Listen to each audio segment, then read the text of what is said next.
before the applause.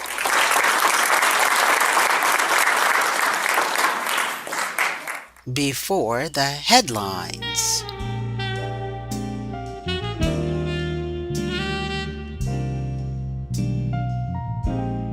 Before he unleashed his talent full force and created artwork that takes your breath away.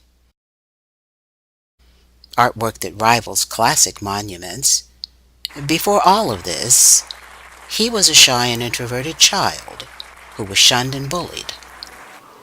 The other children taunted me and they called me dirty names and they would say things like, the devil gonna get you, and it would be a whole circle of children that I loved and that I thought were my friends.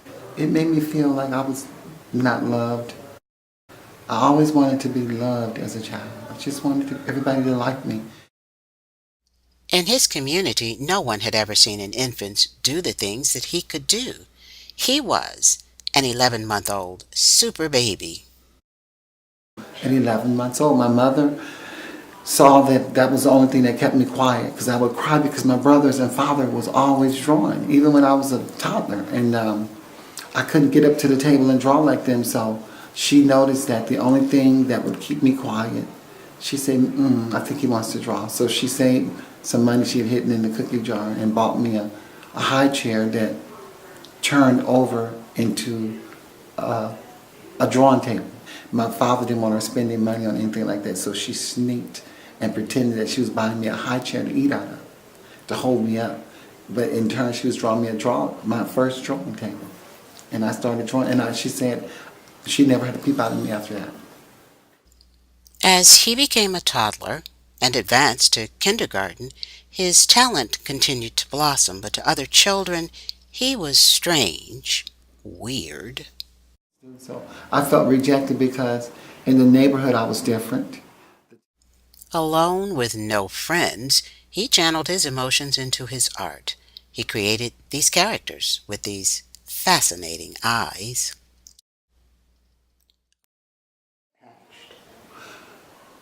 I saw Diana Ross and the Supremes when I was in elementary school, in the 6th grade, for the first time.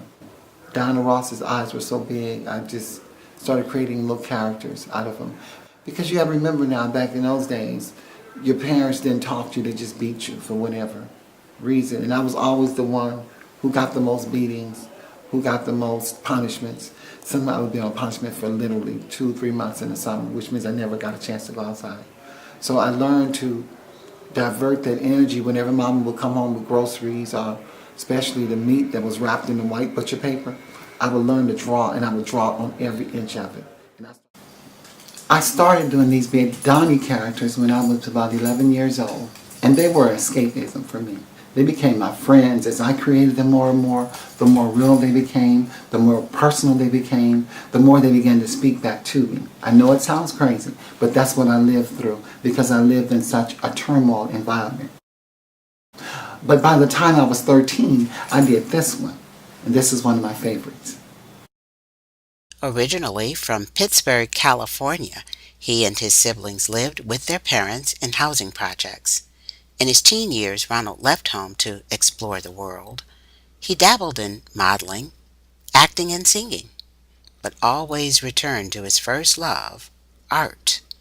As an emerging artist, he connected with Motown and orbited among a galaxy of stars.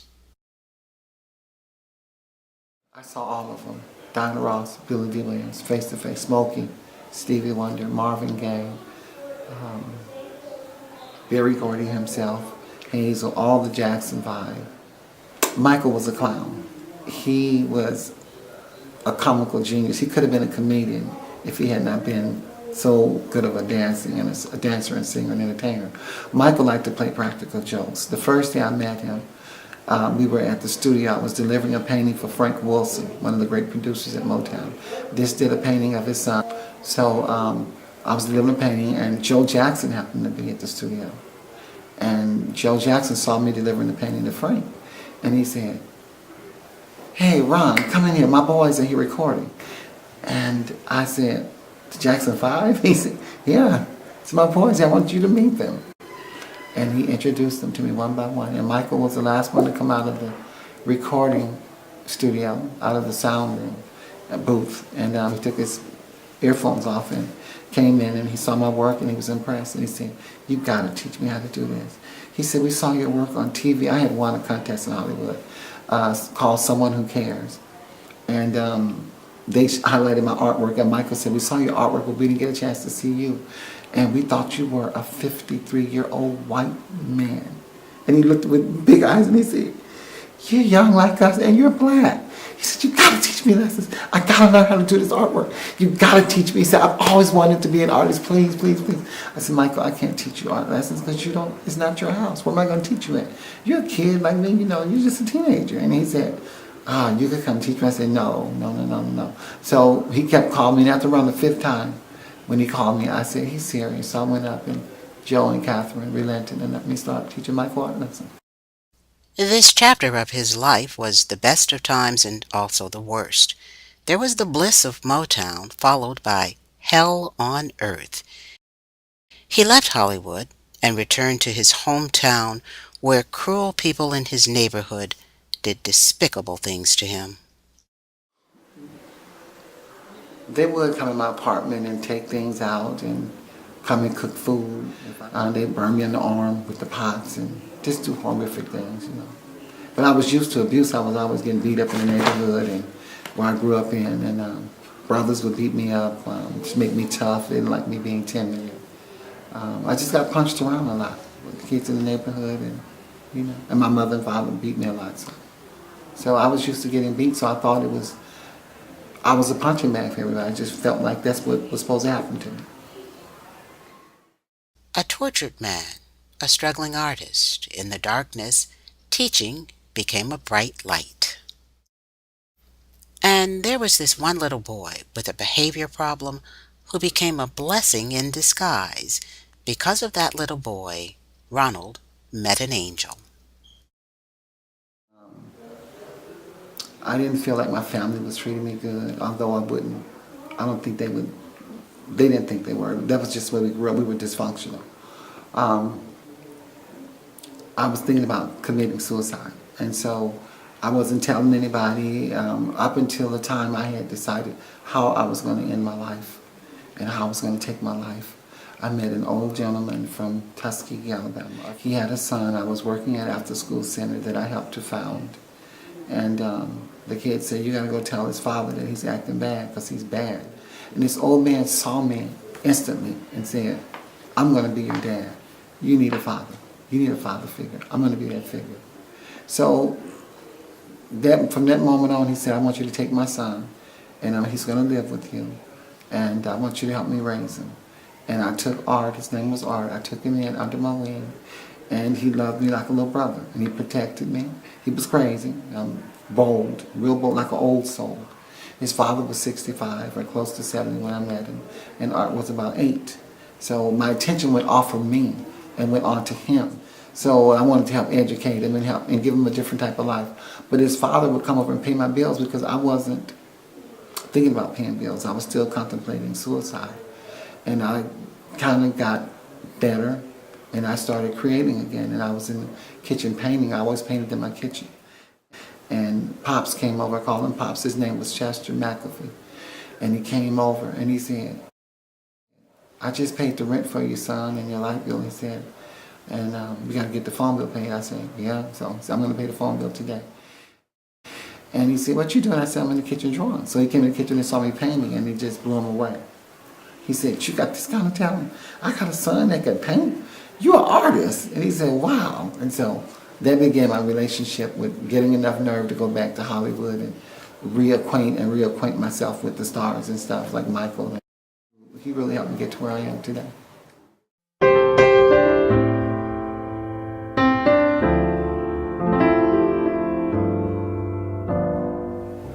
They were leaving me behind, and they were the only family I felt. I had a good connection with my real family, Karen. I don't want to mislead anyone to thinking that I didn't. We were dysfunctional like most families in the 60s and 70s. But this man and his family brought so much more love to me. They paid attention to what I was doing. And he paid a lot of detail to who I was, and he took care of me. And when he said he was coming to visit, on a visit to Tuskegee, where his family was from, the Macon County, I said, "You're not leaving me." I had a t-shirt on and some blue jeans and some tennis shoes, some sneakers at the time. And it was in '86, and I got in the car with him, and I came to Alabama, and I fell in love with him. That abrupt trip to Tuskegee was in 1986, meaning as of 2016, it's been 30 years. No, it seems like yesterday. You know, they're both gone, Pops and Art. They're both gone. They're going on to heaven. And I miss them, but Tuskegee still reminds me so much of them. And I have a kinship here because of them. That family became his new family, and he adopted their hometown as his new home. Living here has been another tale of the best of times and also the worst. One night, his house on the lake became a house of horrors.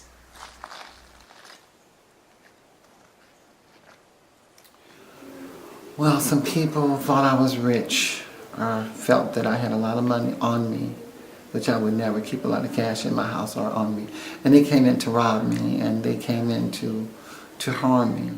I kept calling the police department, and nobody, and the dispatcher at the time told me that there was only 2 police on duty, and there was nothing she could do, and she hung the phone up in my face. By the time the gunman had gotten in, and I had gotten out of the house and broke my arm, sculpting arm, my right arm in 3 places when I slipped off the second floor balcony in a rainstorm and didn't have any clothes on except some Levi's and a t-shirt. And I ran through the lake, around the lake area, until I went to a house and got some help and called police. And I thought that whenever, I'm a giving spirit person. I love everything to be peaceful and happy, and that's just not the way the world is. So because that bad experience happened to me, I never want to even live in Tuskegee again. But at times I move back, and at times I get out, but I'm never going back over there again, near the lake where the house is, because there's too many bad memories. An artist of his magnitude is a gift to the world, and he travels extensively accommodating clients. Former Birmingham Mayor Richard Arrington commissioned Ronald to sculpt a statue that would memorialize the civil rights foot soldiers. Basically, it's telling the story through art, and that's what makes it such a blessing. And it gives the history of what happened, and so it is amazing. It's amazing that he used his talent to tell the story of the civil rights movement, and so that's a true blessing. Yeah, they tell me that close to 18 million people in 20 years have viewed it.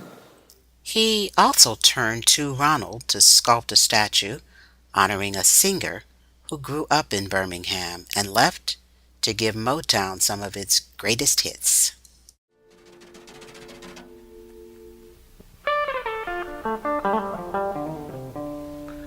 Can I have a talk with you? Eddie Kendricks has been a big part of Ronald's life at various stages. He encountered Eddie at Motown. Well, I knew the Temptations. I had ran into him. I didn't know him personally, but I ran into him several times before I did the statues. And Eddie Kendricks was the first famous person who stopped and took the time to tell me that I was a great artist. And long before that, as a teenager, he emulated the star at talent shows.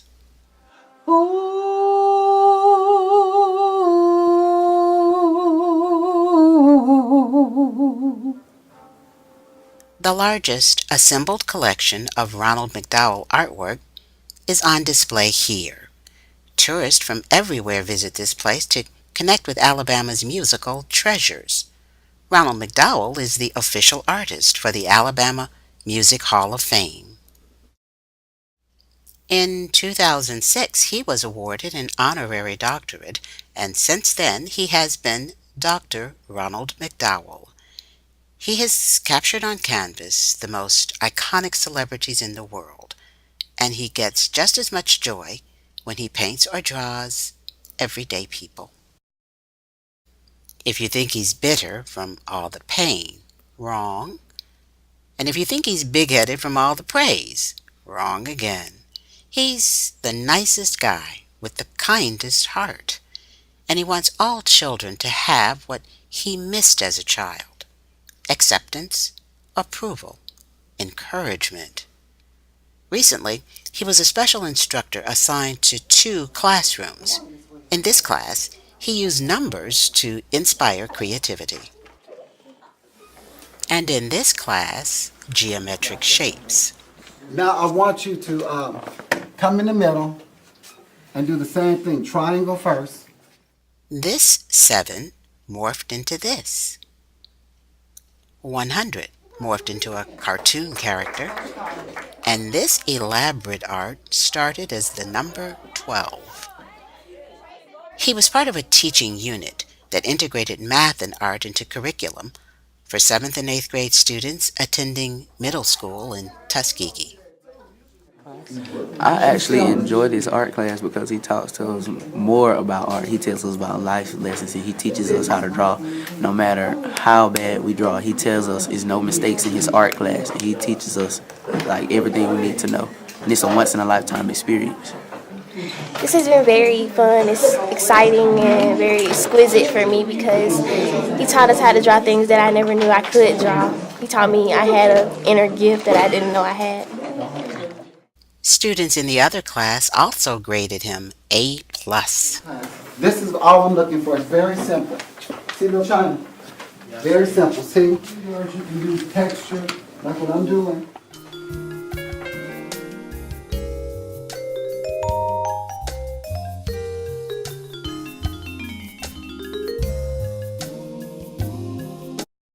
It has meant a whole lot to me that Mr. McDowell would come and spend time with us to teach us his art and make us and help us improve.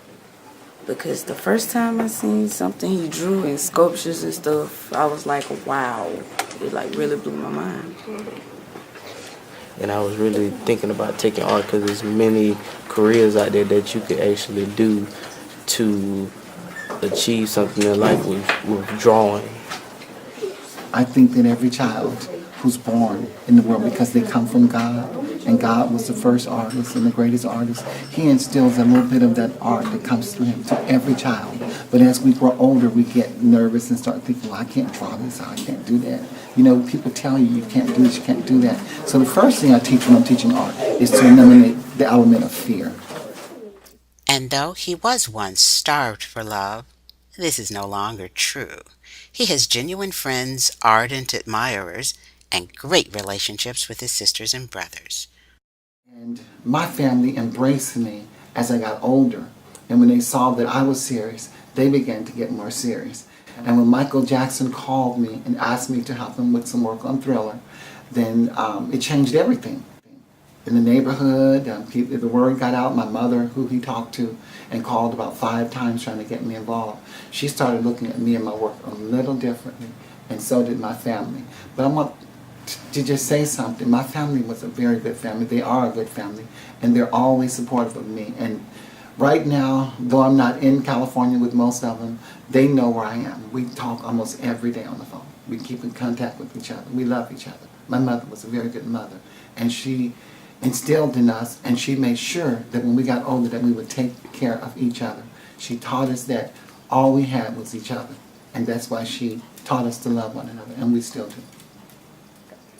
My name is Dr. Tookie Taylor, and I'm a huge fan of Dr. Ronald McDowell's artwork. I'm wearing a jean outfit that he painted for me several years ago. I wear it when he goes to do art shows sometimes to market for him. When he was 6 years old, he sold his first art for 5 cents. It was an illustration of Mickey Mouse. Today, he is a master with phenomenal skills, invited to teach art at prestigious Tuskegee University. He also was chosen by Birmingham stakeholders to sculpt a statue honoring Nina Milianico, a pioneer in the fields of law and city government. Miss Nina also was a champion for civil rights. And in Montgomery, where Dr. Martin Luther King led a ministry and a movement, there is no statue of Dr. King. But there will be a magnificent statue honoring this civil rights leader after Ronald McDowell moves from sketch to sculpting. I believe Dr. McDowell is not only well suited, he is the only person suited in my mind at this time for one, the gift that the Lord has blessed him with. I know Dr. McDowell personally, and I'm very honored to know him because not only does he have a gift, he's the one who freely uses his gift. And you can feel the compassion and the passion he has in utilizing his gift. I'm excited about that because oftentimes you can tell a store-bought cake from a homemade cake. I believe we're going to get a homemade cake when it comes to what he's doing because he's going to put a lot of love in it, and he has the gift to do it. And I've often heard people say, I've got the gift and I've got to use it. Well, he's one of those person who has that gift, and not only does he have to use it, he has been using it for a long time. He's a very gifted person, and I can see in his spirit he's a very loving person, and he would give to a project such as this the passion necessary in order to make sure that we do it right. The statue will stand at the Legacy Center near Dexter Avenue King Memorial Baptist Church, which is close to the state capitol in Montgomery. And what better place to place this memorial than in front of a place where there was a movement back during that time, and now we're moving toward something that we call the Forward March movement. As an artist, he's right up there with the very best. His pencil illustrations are incredibly lifelike. His portraits are museum quality. His whimsical artworks have a style that's pure Ronald McDowell. His montages blend multiple images into a single painting.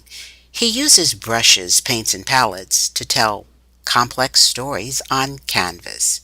His abstract art is also amazing. He designs commemorative coins, and with his busts and statues, he ensures that sacred history is preserved forever. Hard to believe he started life in poverty and despair and has come this far. He's a national treasure with a stunning body of work that commands attention and has earned for him respect.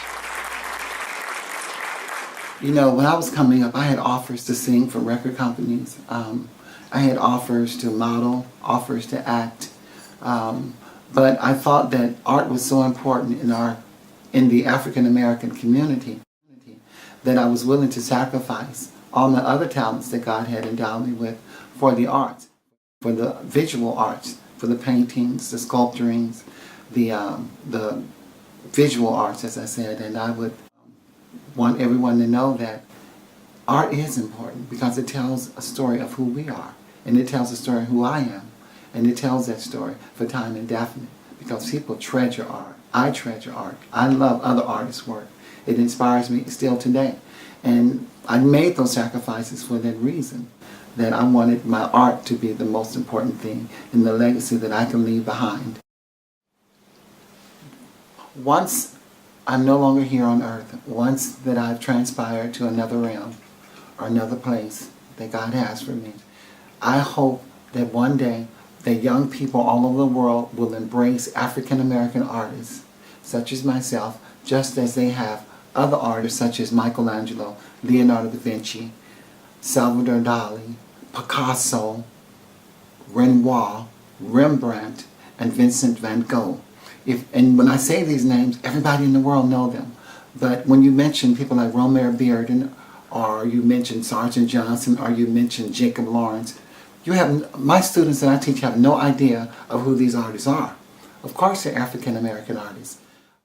I hope that with my work, that people will look at the work that the artists are doing, the contemporary artists that are doing in my day and age, and say these were artists also, and they were great artists. And I hope that my artwork leaves a legacy for people to understand who I was and who the people around me were, and what affected my life and my culture, and helped to shape me as the artist that I have become. And I hope that young people remember that it's not what you gain from the world, it's what you give the world that really counts.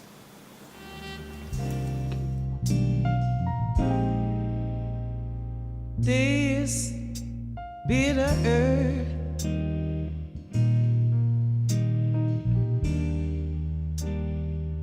Well, one fruited bag